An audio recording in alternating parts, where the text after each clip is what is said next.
And we are back at the FIBO in Cologne, Germany, and we are doing our franchise checks. Every single franchise in the European League of football, all 16 of them. We've got our resident franchise expert here, Matt Bressington. We're going to do a deep dive, 10 to 12 minutes on every single franchise. And right now we've got the back-to-back reigning champion, the Rhein Fire. Let's get into it, Matt. First of all, give me the history of the Rhein Fire, what they've done these last couple seasons. I mean, you come in 2022, this is an OG NFL Europe team. This is a brand that's very well known within the culture of European American football. They come in, they have a medium season, they 7-5. Second season, bang, undefeated, championship, the first of their reign. And then they come in last season, same thing, just a little bit of a caveat, they didn't go undefeated. They blew everyone out of the water, 11-1 on their road to their second championship. Everyone freaked out when they didn't go undefeated. They lost to Madrid early in the season. Everyone said the reign of the Rhein Fire is over. Turns out, maybe a little bit of a premature judgment, right? Absolutely. I mean, like Jamal Clay and Ismail Chow, our boys were like, oh, it's over. The reign of the fire is over. All right, but the fact of the matter is the Rhein Fire look a little bit different this year. They had some key departures. Now, we're going to get into this season a little bit with some of those departures, some of the players that they were able to extend and keep on their roster, and then some new acquisitions that they've got. Talk to me about their roster and how different it is this year. We'll start with the departures. The two big ones. You've lost two MVPs. How do you really come back from that, right? That has to be a big one. Glenn Tonga, probably the most physical runner in the league. He has a deep bag of tricks. He's athletic. He is the MVP. 30 rushing touchdowns in a single season. I think it's been nearly 2 calendar years since he didn't score in an ELF game.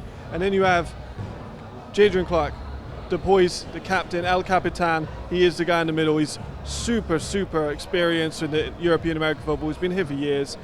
How are you going to replace those two guys in that backfield is something we'll elaborate on in a minute. But then you look into who is extended within the Rhein Fire. Who's coming back for this next installment? Sven Bedenbach, one of the best offensive tackles in Europe. Probably the most intimidating people in Europe too. Like, he's massive. You stand up next to him, we say it is intimidating. He's a big dude. Sweetheart though. Yeah. Sweetheart of a guy. He's the ice cream truck. That's what they call him. You have Murray Williams, one of the best safeties in Europe, multiple-time All-Star, multiple-time champion, not only with Rhein, but also with Frankfurt. He's going to be that ball hawk in the secondary. He can intercept a plane out of the sky, it doesn't matter, he can do it.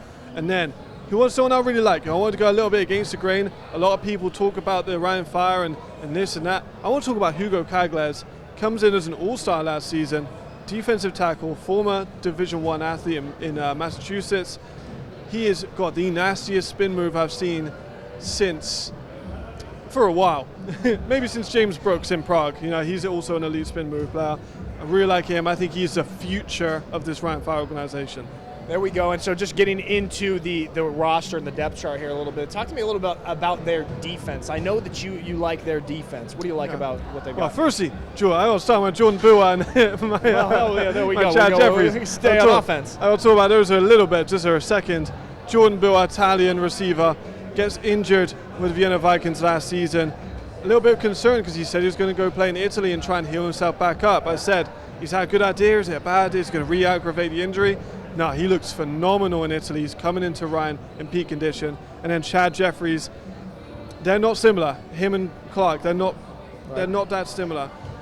Chad is a lot more safer, a lot more intermediate, short passes. He's an accurate guy. You could kind of compare him to a Shedeur Sanders if you're looking for an NFL draft comparison, if you're super into that. He is a very accurate player. He's 32. He's been in Europe forever. But like you said, this defense, man, I love it. Everyone always talks about Rhein Fire's offense. They always do. But the defense, they were the number 1 points allowed defense in the league. They held everyone to everything. I want to talk about some of their players. Tony Anderson, one of the most versatile nickels, safeties, defensive backs in the league. Play absolutely anywhere. Flamon Zimon, how he was 74 in the ELF rankings, I don't know. Outstanding linebacker. Sorry, AJ. He might still be my number 1 linebacker in the league, but he's a... Hold on. We can't just brush over that. AJ, clip this and take it and put it on your phone and watch it every single day. All right, continue. I know you will. You got Jason Chikere. I interviewed him yesterday. Amazing player. He's a massive part of this team. There's just so much depth. Even Destiny at the defensive end position. Really hyped Austrian prospect, athletic, and I mean truly athletic. And I've heard amazing things out of preseason camp. All right, with that all being said, let's take a look at their 2025 schedule here. And we've got our nice graphic. Let's throw it up. Let's see. We're going to make our predictions on how the Rhein Fire are going to shape up. I'll start us off here, and I'm going to go a little bit controversial because I've got this new era of Rhein Fire losing their opening game to the Paris Musketeers. Jack Del Rio comes in with an ELF debut, starting 0-1. Then they've got a bye, and then guess what?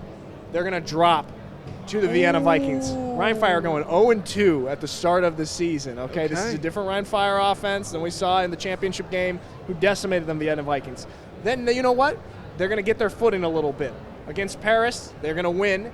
Okay, so they split games against Paris. They're going to beat Hamburg. They're going to split against Vienna as well. So 2 more wins right here. Okay, and then they'll also beat Berlin. That's what I've got, Matt. Take us on the back half of their schedule. Okay, just continuing where you left off. The Raiders Tyrrell, good team. They've struggled to beat the big boys, and Rhein Fire is a big boys. They're going to get a W there. Nordic Storm, they're going to take the L. It's a big one. We've got Jadrian, you got Glenn coming back. They're going to take the L on this one now, sadly. And then Hamburg, they're going to get a W there. Berlin, they're going to get a W there. They're going to do the double over the Raiders. I just don't think they've got enough. And then they seek revenge, and they get it against the Nordic Storm to finish off the season. This is interesting because we did this schedule together here, and we had them splitting against these opponents. Like they never got swept by an opponent in our theoretical schedule outlook here, but they split. And I do think that's possibly realistic for a team that really has a new look on offense with a new quarterback and lost on it, so they're key identity pieces of the past. So that's what we've got. We've got them at 9-3 in the regular season, puts them very likely in that playoff conversation, but getting out of that division is going to be tough. That's a tough division, bro. I was about to say, 9-3, I think that's why they pick up that win at the end. They're going to be pushing for those playoffs because nothing's guaranteed. There we go. All right, last little conclusion here, outlook for the Rhein Fire. Do you think that they're still going to be this heavyweight contender in the ELF this year without those key names that they've had previously? I do think they'll be a heavyweight contender. However, I do not think it is three-peat season, Nick. I think they drop the ring. I think the championship is heading elsewhere in the ELF. There we go. You heard it here first on Franchise Check coming out of the FIBO in Cologne. Matt Bressington says the Rhein Fire will not three-peat. His words, not mine. I might agree. I won't tell you. There we have it. That's a Franchise Check for the Rhein Fire.